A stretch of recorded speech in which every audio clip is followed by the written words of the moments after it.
I think the whole point is to ensure the safety of the polling station. Hong Kong's newly appointed police commissioner says security will be stepped up for Sunday's local elections, just days after some of the worst violence the city has seen in months of anti-government, pro-democracy protests.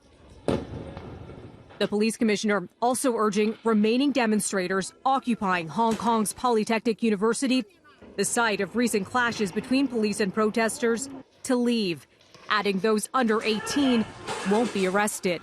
This weekend's district council elections are a big test for the region.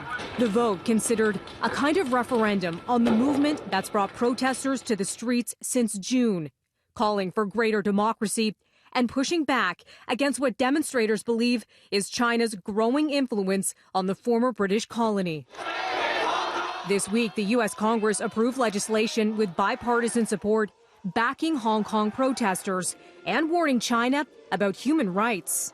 The Hong Kong Human Rights and Democracy Act is important legislation. It is bipartisan legislation. The people in Hong Kong are engaged in an existential battle for liberty. The United States stands in solidarity with freedom-loving people of Hong Kong. We fully support their fight for freedom. But on Friday, good morning, in a morning interview on Fox and Friends, Trump refusing to commit to signing the legislation, which has been slammed by Beijing.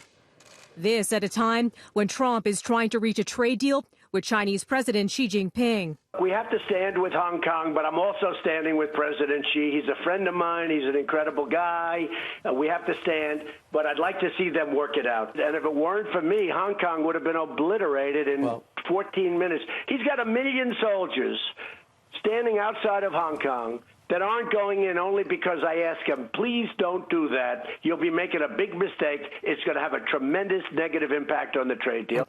As for this weekend's vote, there is still some uncertainty, and that's because Hong Kong's leader, Carrie Lam, has the power to cancel the elections up to 24 hours before they officially kick off on Sunday.